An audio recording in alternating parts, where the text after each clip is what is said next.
All right. Hi, I'm Debbie DeWitz with the Heart and Soul Academy for Self-Empowerment and Conscious Evolution. And I want to thank you for joining me here with Angelica Baum of Green Door Relaxation for our webinar on lovability and the consciousness of love. Angelica is a belief change coach who facilitates many holistic therapies, including the life-enhancing energetic processes that are known as LEAPs, that was introduced in my book, The Messenger Within. And she is an affiliate of the Heart and Soul Academy. So welcome, Angelica, and thank you once again for being here. Thank you, Debbie. It's a pleasure as always, especially today where we have such an exciting topic. Yeah, you know, February is just this month that we tend to think about love and romantic relationships. And we know that when we are in one, we have something really special when we're in a healthy, loving, romantic relationship. But not everyone is in that romantic relationship. You know, maybe we're looking for one, and maybe we're in one, but it's not the ideal for us, you know, and we're not in the mood to celebrate. Maybe we've had the love of our life, and with their passing, we're just not interested in looking for another because no one can take their place. And sometimes we're just disillusioned. You know, we're at a still point where we're not looking for love. But that's okay because our topic is on love itself. That is something which all of us can improve upon, whether we're in a healthy, loving, supportive relationship or not. I think because ultimately we know that everything is about relationship, whether it's romantic or otherwise. And so we need to start with that idea of lovability and our own self-worth, and you know, explore the consciousness of love, that spiritual energy of love, and how to regain and be the frequency of love in our lives. It's really important that nurturing love within ourselves. So we might ask ourselves, why is this important? I want us to go to share the screen here and see how this goes. Let's see. We want to start the slideshow. Okay, so we might be asking ourselves, why is this important, this nurturing of love within ourselves? And that's because we've all experienced heartache at one time or another in our lives.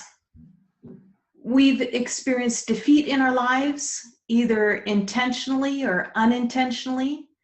We've been unappreciated, undervalued, or wrongfully blamed. We've suffered mistreatment, misunderstanding, and injustices from others. And any of these circumstances are magnified when we don't have a deep love and appreciation for ourselves.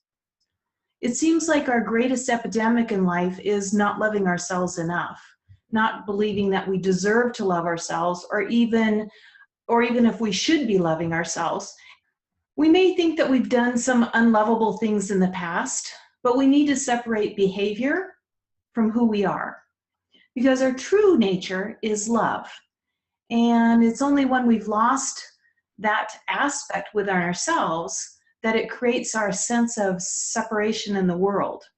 And to change this, we really need to start within ourselves, because it's our heart coherency that communicates with the living essence of the field, the source field that surrounds all of us. And this is what creates synchronicity and flow in life. And without it, we experience this disconnect, challenge, and frustration. So, Angelica, would you like to speak about this aspect of ourselves that we've lost touch with, that of our lovability? Yeah, for sure. So lovability is actually a word that was coined by Robert Holden. And what he means is, there he is, the ability to love yourself and the ability to love others and to be loved.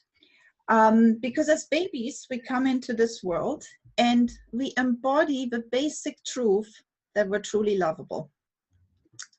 And then we grow up and we experience the conditioning of this society. And we learn all these limiting stories about love. How elusive love is. How difficult it is to get love. How difficult it is to keep love. We learn limiting stories about ourselves. How unworthy we are of love. And how unworthy, especially of unconditional love, we are. So as we grow up, we literally forget that we are perfect. We're completely lovable the way we are. So we unlearn that we're lovable without conditions, without attachments, without judgments, without comparisons to others, without having to do certain things. Instead, we desperately strive to be good enough. We try so hard to just be right so that we're being loved. And I find that I often have clients, when they're not in a relationship, they're on this quest to find love, on this quest to find the perfect romantic partner. However, when we're looking for love, that looking, that seeking, actually blocks us from finding it. What we instead have to do is we have to become what we're looking for. And Robert Holden, in his book Lovability, he says on page 3, like attracts like. And if you know that you're love, you'll feel comfortable about attracting love into your life. So what does that mean? It means to be a more loving person, to start loving everyone more, to literally step into this energy of love, be love. When you embody love, you can't help but to attract it more into your life. Because you know how they say happiness is an inside job? And the same applies here to love. Love is an inner journey. And Robert Holden says the goal of this journey is not to find love, it is to know love. Mm-hmm. Because when we feel truly lovable, then we're able to love others, and we're also able to let ourselves be loved by others. So that feeling, I'm lovable or I'm not lovable, determines if we trust love and if we can open our heart to love. And over the last 30, 40, maybe even 50 years, science has revealed that we need love. It's vital to our existence as human beings. It's what they call a basic survival code for us. Our brain is wired to constantly read and respond to others. We're constantly reading the signals that are coming in from other people. Stan Tatkin, with his book Wired for Love, talks about that, how our primitive brain responds all the time to what's coming in. And if the signals we're getting are about love and safety, we are stronger, we feel stronger. Because we all need that emotional and that spiritual nourishment from others, from human relationships. And that doesn't just mean romantic relationships, but relationships in general.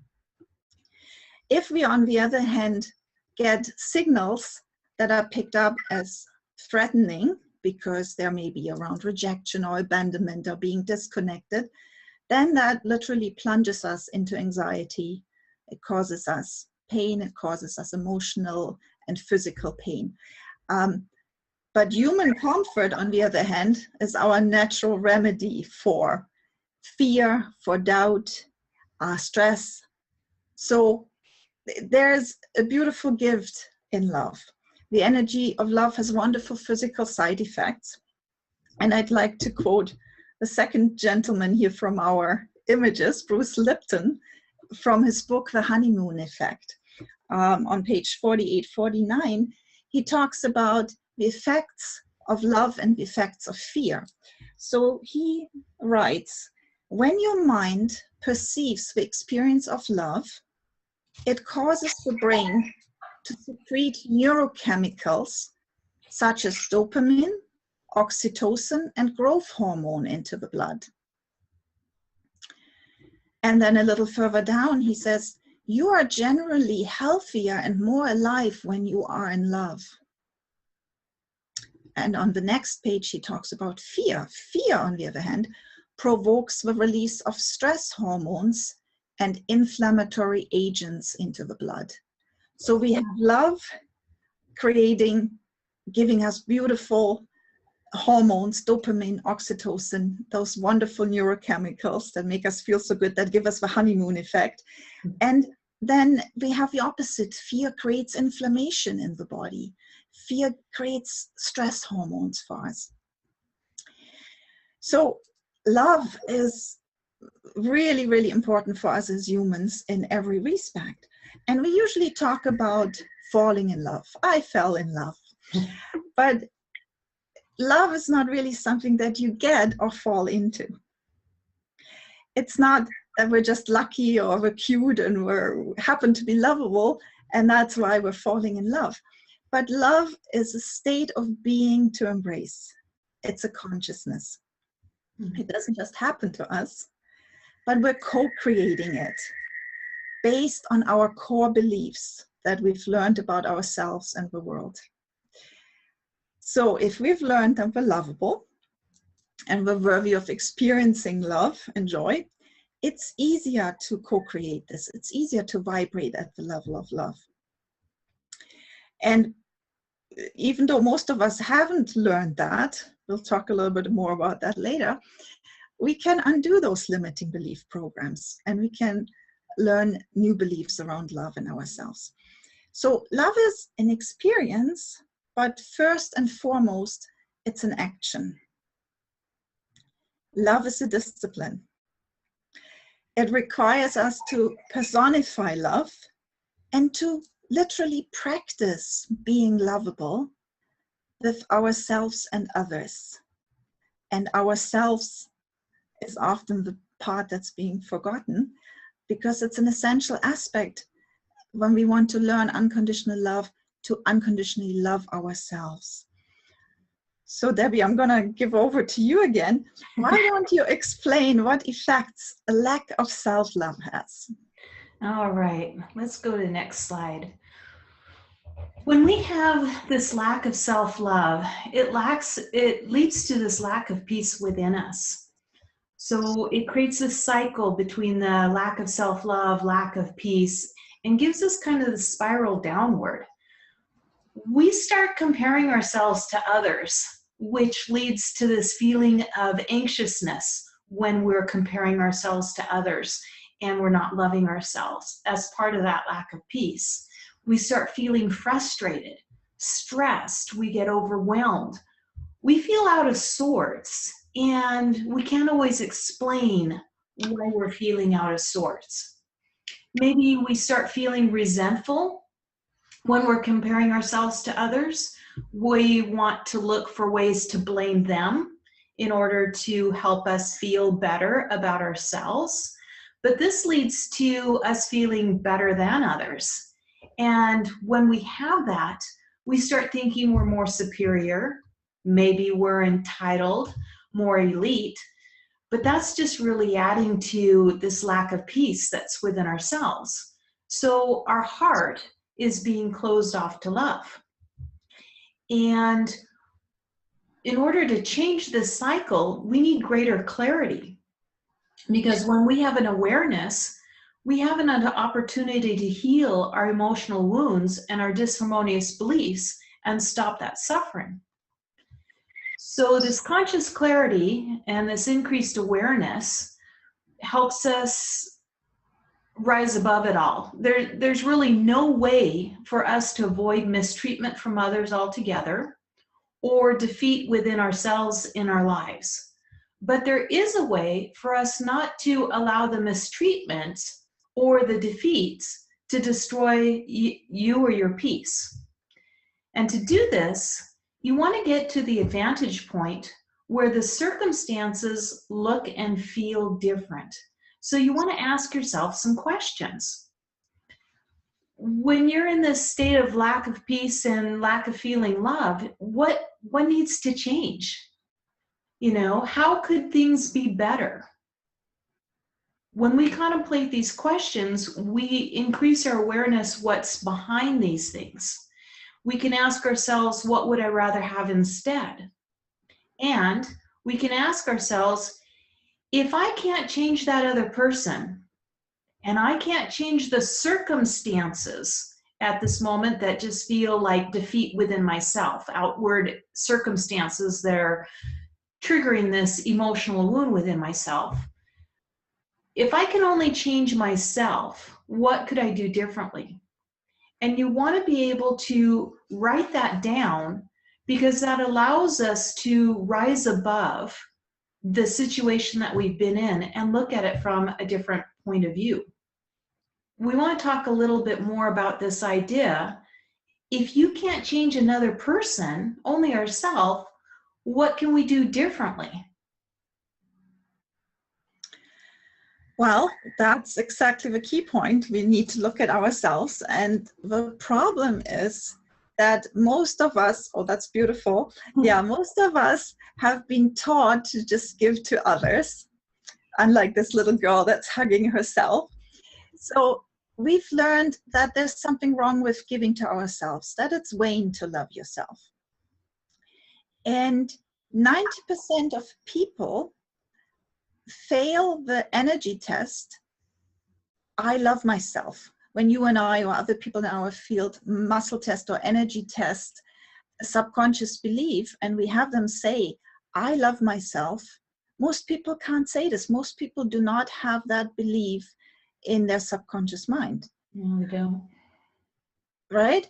Yeah. So 90% is a high number, but that needs to be changed. Because what we are doing instead of loving ourselves unconditionally is we hold back until a certain condition is met.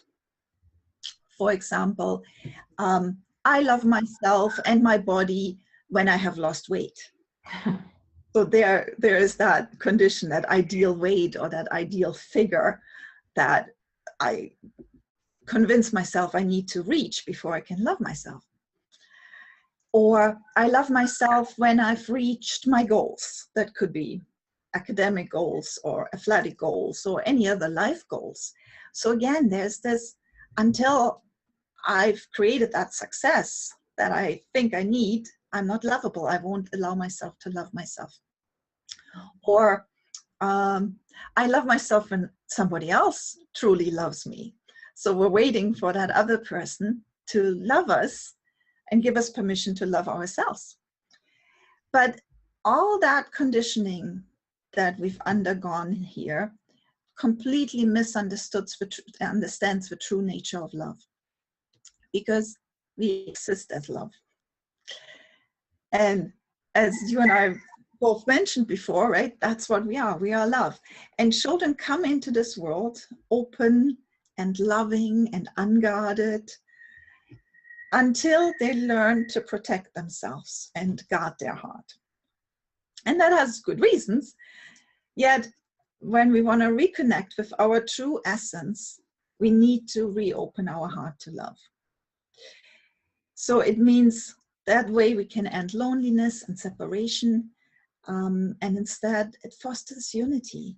Unity with others, with other people, unity with nature, unity with the source of life, unity with all there is.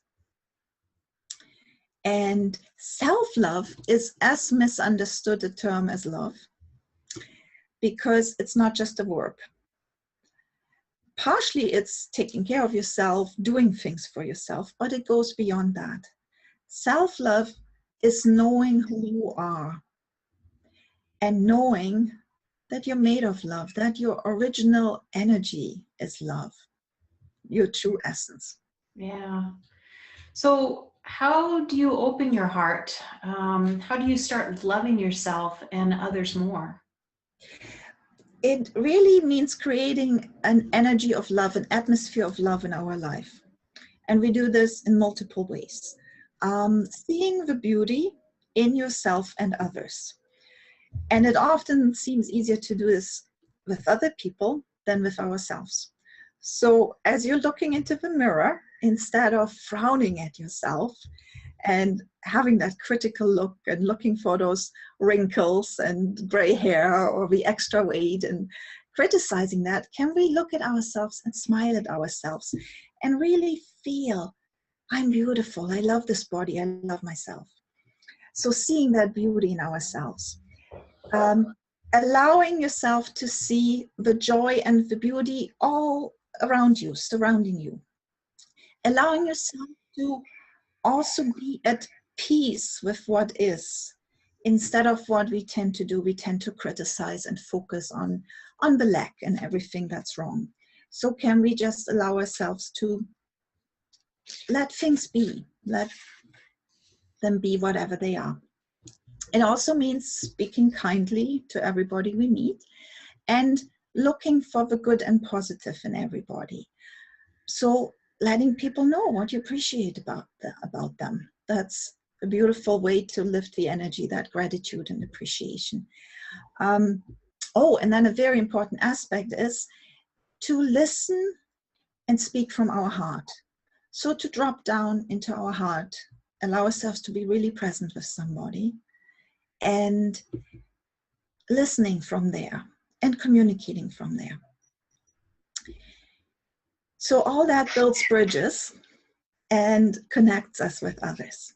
So by being loving, by being considerate in our thoughts, our words, our actions, we're attracting more love into our life.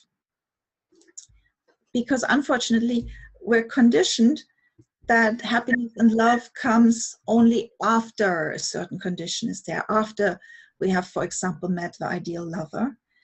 And that attitude and that idea completely limits our personal growth. We can instead decide to be truly happy right now. And that sincere joy makes us more attractive, right? When we believe we're lovable, others also find us lovable. So that's the key point. And because they find us more lovable, they want to be around us, so we're attracting them. So love is so much more than a lover adoring us. It's an open heart for everybody, including, or I almost want to say foremost, for yourself, because that's where it starts. So that kind of loving is healing, because they're basically two basic human emotions that we can break everything down to: fear and love. And they cancel each other out. And I believe love is stronger than fear, but fear certainly impacts our ability to love. And love, on the other hand, dissolves all fear and chaos. It heals all fear and chaos. So love is the solution to disease and pain, whether that's physical pain, emotional pain, mental, spiritual. And love is not just inside of us to tap into. Love is the actual essence that we are. And that way we are our own and other people's healers. And I'd like to read out one more quote from Robert Holden from Lovability. He says, "Love is a healer because it undoes the basic problem of separation and also the basic fear of not being lovable. It restores our awareness of our unconditional self and our true nature. Love is, I believe, the solution to every problem." So let's talk a little bit about the work we might need to do to open up our heart more and to vibrate at that beautiful frequency of love. Yeah. Over to you. All right. Well, to help us regain that sense of love and that peace and joy in our lives, our goal is to think and feel differently. It's It's to vibrate differently and to feel that love in your heart again. And doing this requires that we find what needs to be healed within you and do your inner work. When you do your inner work, you release this heavy energy that's taking up space within your energy field. And that heavy energy that's taking up space, it depletes us from being able to easily reach higher levels of consciousness. What it does is it robs us at the subconscious level of our intelligence. And when we do our inner work, we free up this energy, and it now becomes accessible to the conscious mind and actually raises our IQ. So some of the things we can do is look at our emotional wounds, because they may be touched off or triggered, and so they need to be healed in order to free up that energy that's keeping our consciousness repressed or suppressed at some level. And what we can do with the emotional wounds is we can resolve them by shifting them at the subconscious level of mind. It might be a blessing of forgiveness process, or it might be something that we release traumatic stress within us at the subconscious level of mind. And then there might be some disharmonious belief that needs to change in order to regain that peace of mind. Sometimes it's so easy for us to think that I'm not good enough and I'm not lovable, or that things never work out for me.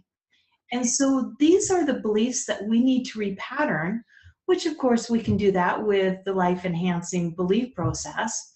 But we want support that helps us to reclaim who we are and who we're becoming.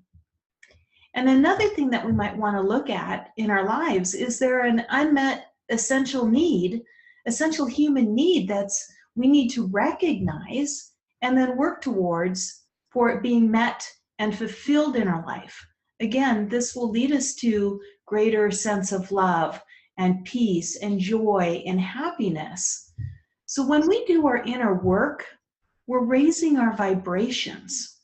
And every time we heal our emotional hurts, our mental suffering, and that illusion of separation, as you were talking about, we let go of this energetic weight that drags us down.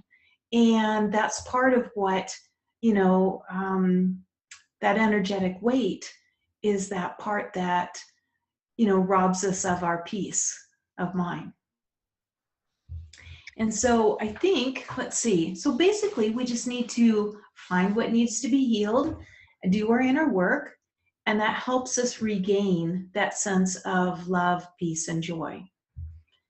And then I wanted to, next one is just say that love is our true nature, which is what you were saying, just a moment ago. And that love comes from within inside of us. It's always there within our heart.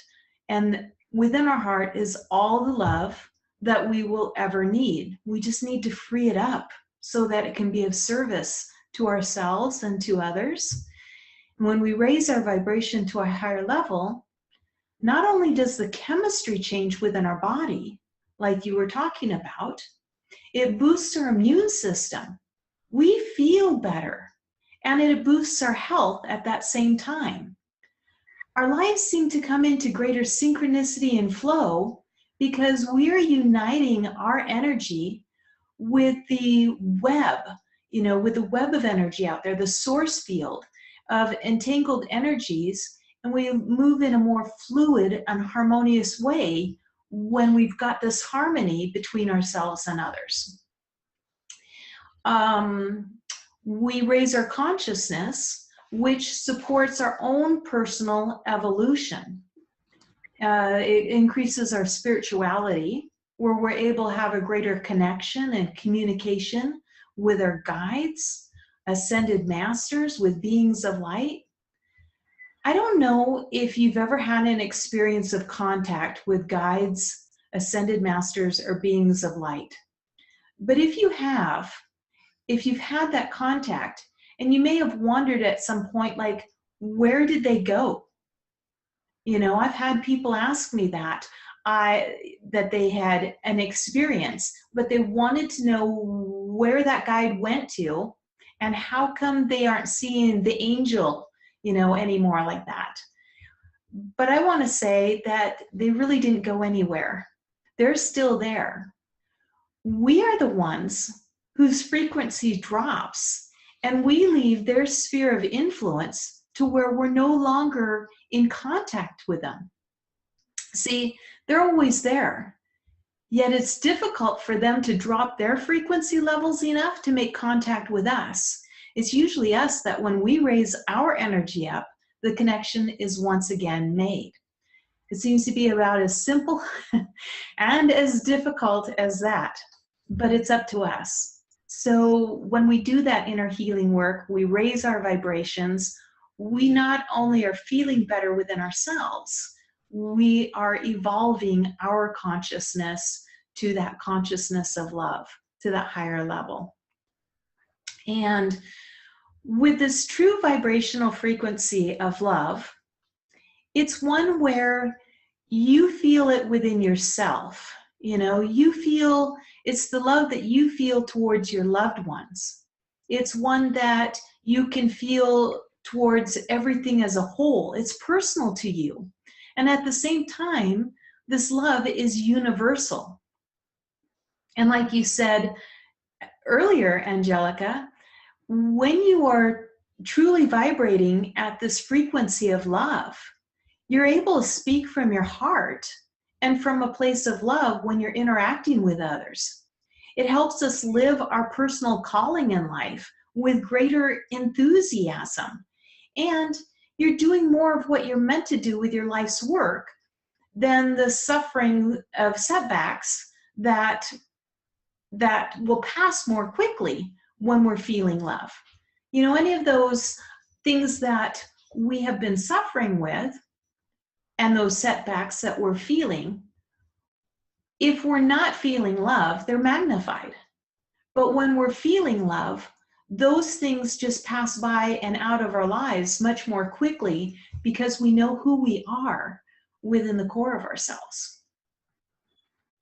So I just want to recap that a little bit so we see the whole outline here. And I think, didn't we have a question? Yeah, we have a question that was sent in. I think this would be a good time to put it in as we recap and just use it as an example of following along. Yeah, good. So the question that was sent in, I'm going to read it out, is my teenage daughter is trying her best to stay positive and love herself. This is difficult right now. Her acne is bothering her and none of her friends have it. In addition, she's dealing with an injury to her leg that requires her to rest her leg and miss her indoor track season and most of her volleyball season. Following her heart means to play, but this isn't what her body needs. What advice do you have to keep her unconditionally loving herself? She knows we, her family, love her unconditionally and that we think she's beautiful inside and out. For the most part, she believes it. Now is a difficult time and harder for her to deal with everything. She defines herself so much as an athlete with high standards for herself.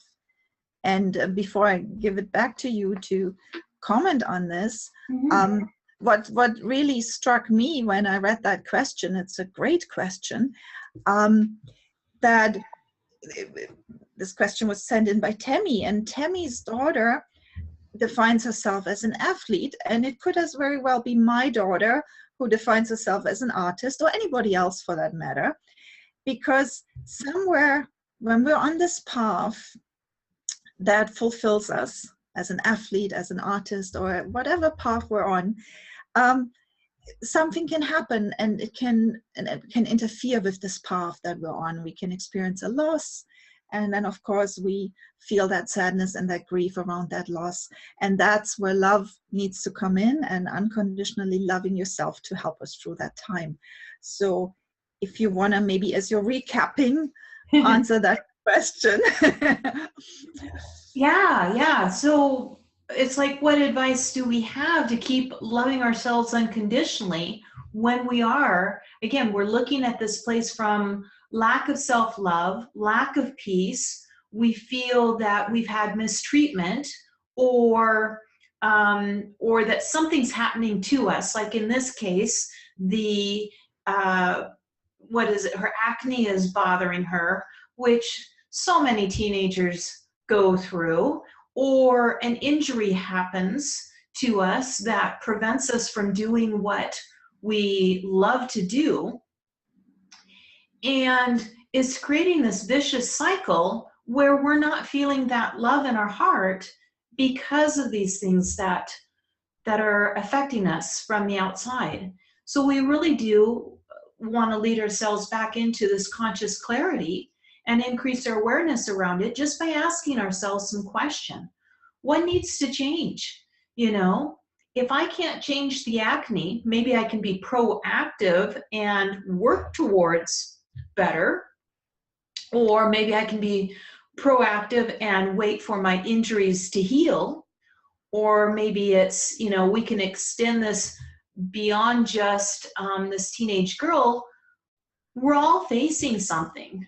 We don't all see it. It's not all written right in front of us, or not on our foreheads, but we're all facing something, whether somebody's dealing with diabetes, or whether somebody's lost their legs, or whether they're dealing with hormonal changes in their lives, or things that we can't see that's going on, addictions that they have. We're struggling with things. So we need to see what needs to change. If we can make changes that maybe it's not something that looks so obvious, if we can't change what's out there, and maybe we can't change the immediate things within it, what else can we look at that needs to change? Or how could we do better in this moment that we're dealing with right now? What would I rather have instead of this? And we can answer these to some degree, and maybe we can't fully answer them for the situation we're in, but we can look at them and try to see what we could change. And if I can only change myself, what can I do differently? Or if it's something that I can't change that, but I can only change my perception at this moment. One of the things we really need to do is not suppress our emotions. We need to be able to feel that full range of those emotions. We need to honor what's coming up. But then once we've been with that energy for a bit and we're ready to shift out, these questions can help us with that clarity. And then when we can see from this vantage point of what could change, what could be better, what we could have instead, we can regain a sense of our love and our peace and our joy by finding what needs to be healed and doing our inner work, or shifting what we can shift within us in order to open ourselves to greater love in our heart and in our life. Because this, again, raises our personal vibration. We're able to handle our struggles in life better and the mishaps in life better when we've done this personal work that helps us vibrate at a higher level. So this actually is a gift, right, for her daughter at this point in life, to learn how to handle this and how to connect to supportive beliefs of I love myself, and to figure out who she is beyond being an athlete. Because of course, when we're young, when we're teenagers, it's very important what we identify with, but who are we beyond that role of the athlete or the artist or whoever we are?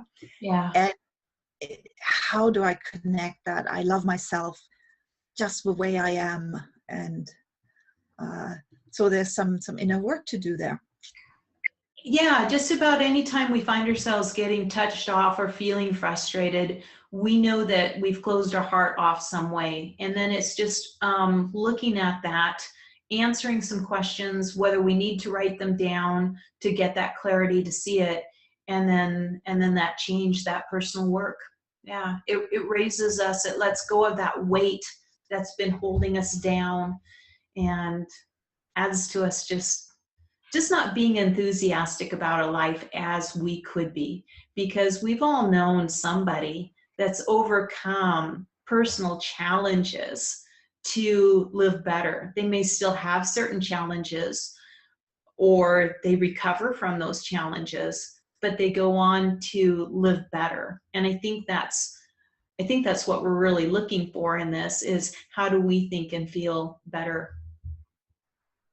Yes, because we always have that choice what story we want to tell out of the facts that we have, right? So this is a great gift for a teenager to already learn that she can tell one story, or she can tell a completely different story. One could be more a story of, oh, this is happening to me, more a victim story, and one could be a very empowering story of how to move through this and what she's learning from this.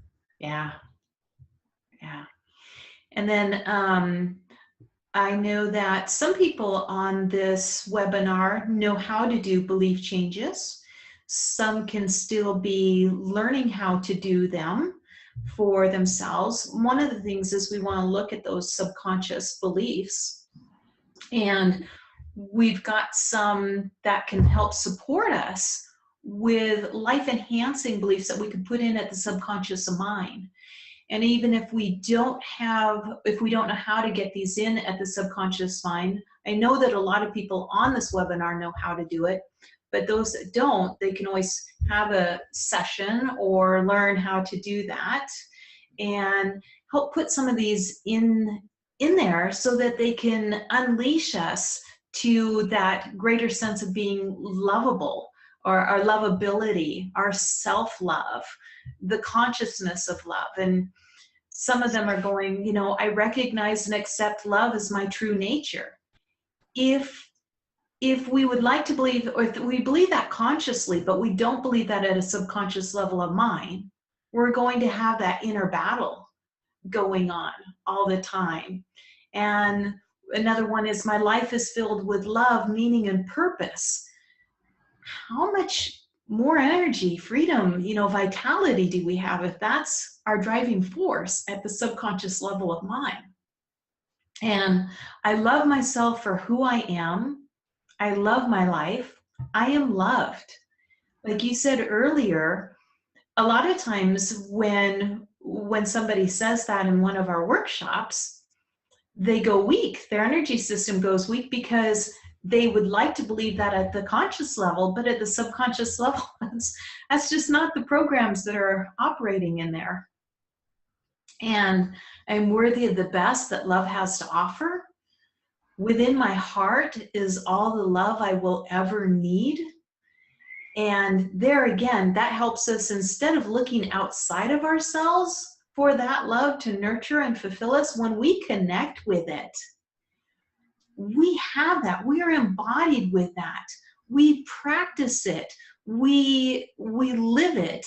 And then it's so much easier for others to connect with us in a loving, in an authentic, in a genuine way, because we don't have anything interfering and pushing that away from us. So let's see. I'm lovable because love is the true essence of who I am. Love is an action I practice moment to moment.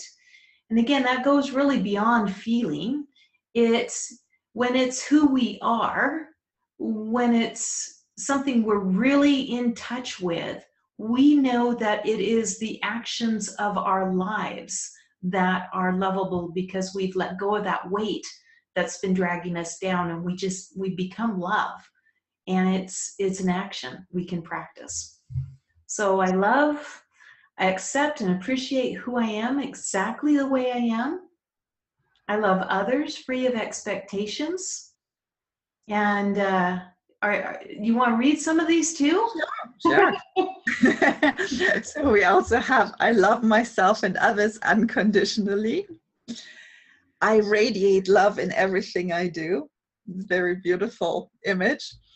The love I send out returns to me multiplied. I center within my heart when I interact with others. And then the idea that I am love, which is based on the idea that there's only one source, that source is love, and I'm one with that loving source, so I am love. And the idea everything is either love or a call for love means that I can always choose a perception of love. That's based on the teachings, the miracle, it's escaping me right now, the Book of Miracles. Okay. Everything is either love or a call for love. Wow. So all these are examples for statements. Some of them are from your book, some of them we've added, but of course there's further statements people can create to step into that energy of love and to embrace love. Definitely. And so those that, and of course we're going to have this recorded and people can access it later if they don't catch everything right at this time, but can go through an energy test, muscle test, and see if there's any that a person would like to change. But I would also like to say, if you would like some support with this, and if you'd like a session to help you to open up to greater love and lovability, then I highly recommend booking a one-to-one session with Angelica soon. And she can accelerate your results with a personal session. We have the contact information at the end of this webinar too, and it's on your website. So the next thing I'd like for us to share with people is our recommended resources that we put together a brief list. We didn't want to overwhelm, but I know that both of us have enjoyed Anatomy of Peace. That's by the Arbinger Institute.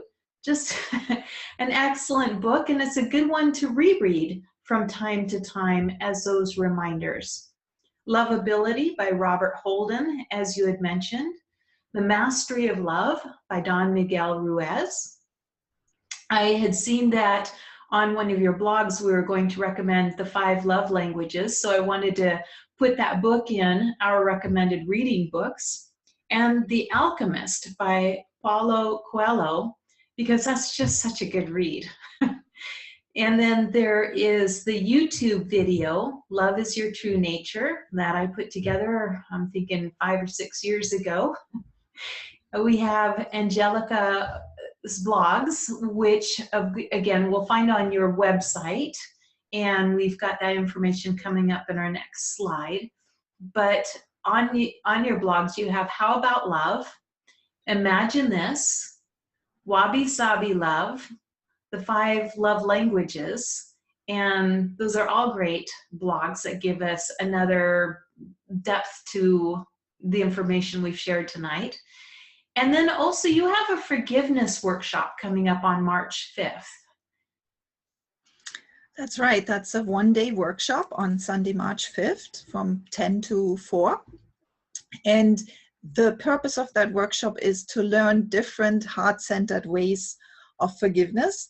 And the key piece, actually, the key teaching piece that, with your wonderful permission, I'm going to teach is your blessing of forgiveness process.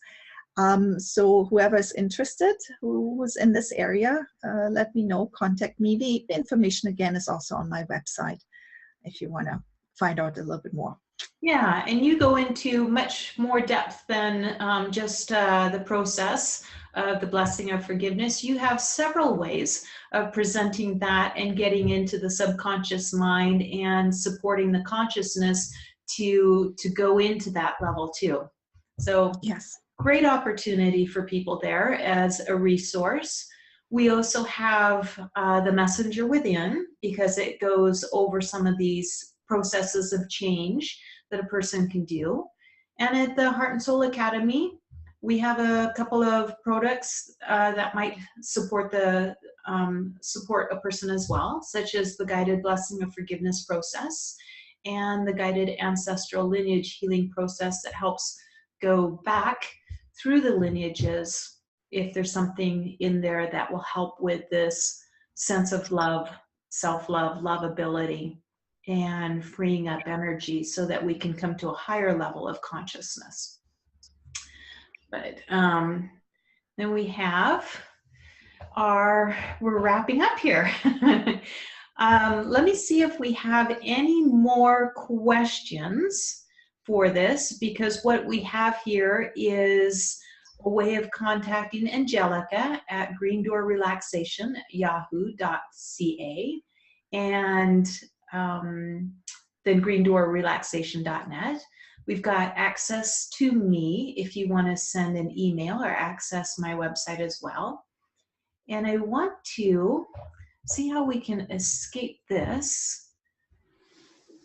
And where are we? There we go. Screen share is stopped. Window is closed. There we are again. And just see if there was any, I don't see any other questions at this time. That's what we had. So thank you very much. If anyone has any more questions for either Angelica or myself, please feel free to email us and send them, and we will do our best to answer those. And just want to thank you for being here with us and joining us for another webinar. This has been Lovability and the Consciousness of Love. So thank you. Yeah, thank you so much. Thank you for hosting this again, Debbie. And my screen has stopped at the moment, but I assume I can still be seen and heard. So this was our third webinar. Great fun again, and I look forward to another one. End of April is what we're looking at for the next one, right? Yep, end of April, and we'll figure out the next topic and announce that in our newsletters and Facebook pages and stuff like that. So thank you very much for joining us, and we'll see you soon. Bye.